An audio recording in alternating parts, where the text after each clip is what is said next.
Rob, they are. I talked to David Traub, a spokesman for the district attorney's office earlier today. He noted that they filed for an immediate new trial in the Lopes case, a man charged with murdering a police officer, and he had no doubt that there would be an immediate announcement again should this end in a mistrial. So it's really no surprise that DA Michael Morrissey, although this is, let's face it, a messy case, right? The police do not look good in this case. Certainly the state police detective Michael Proctor was buried as a witness in this case very deep into the trial, but they're going to go at it again. All the bad stuff is out now, after all, the bad press, the bad PR, the text messages, and some of the evidence collection procedures and red Solo cups and using a leaf blower in the snow to clear away snow from a body.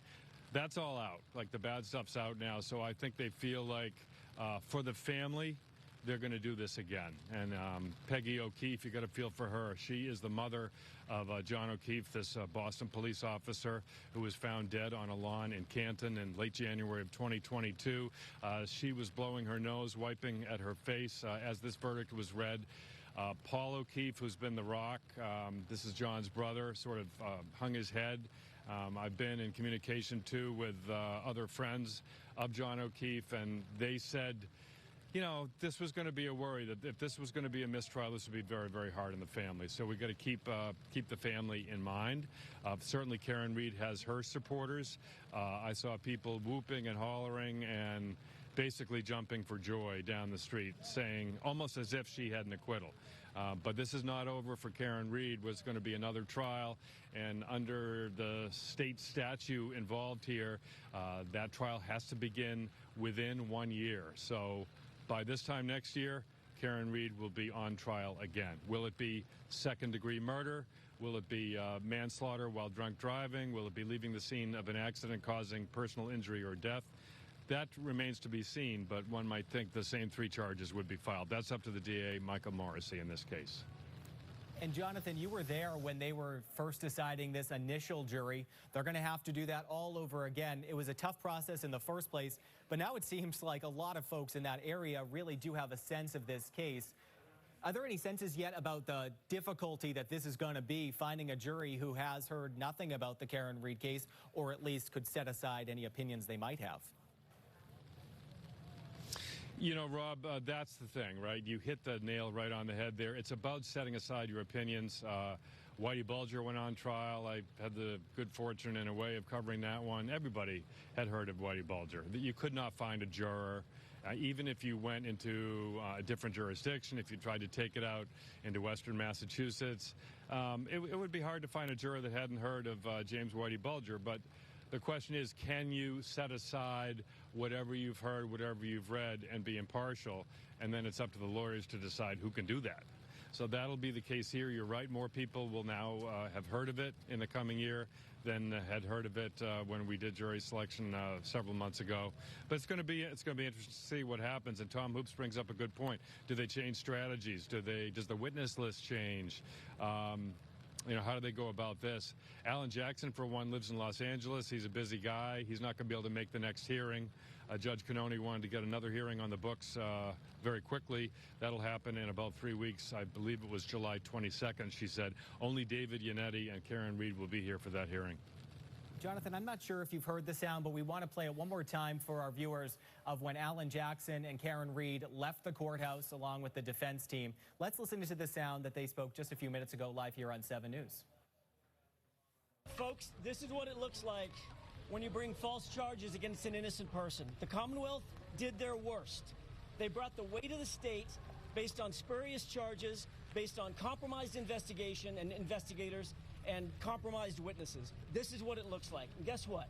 They failed. They failed miserably, and they'll continue to fail. No matter how long it takes, no matter how long they keep trying, we will not stop fighting. We have no quit. Alan, you're going to stay on? Go ahead. I just have two things to say, folks. Number one, I am in awe of the strength and courage of this remarkable client that I've had the privilege of representing since day one. And number two, I want to send a message to all of her supporters out there. Your support was invaluable. We are touched, and we ask for your continued support.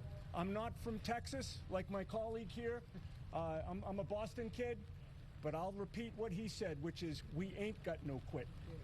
Thank you. Thank you, guys.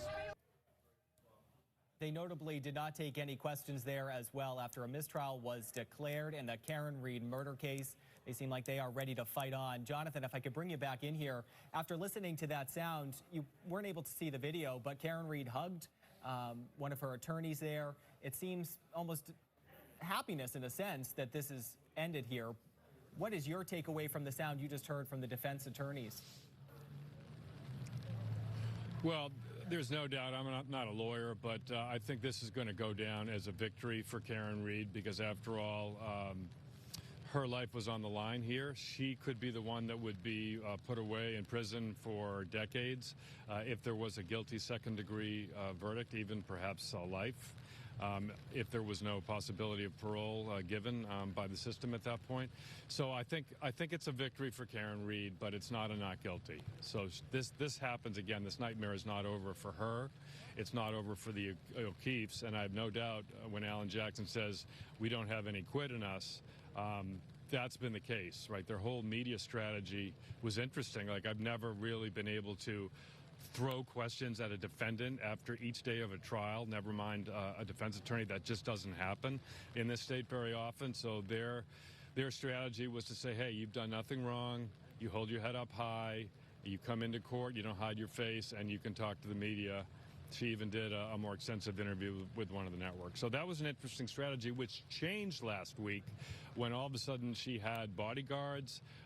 Apparently there was an incident with the media where people got too close and she felt like people were crushing her.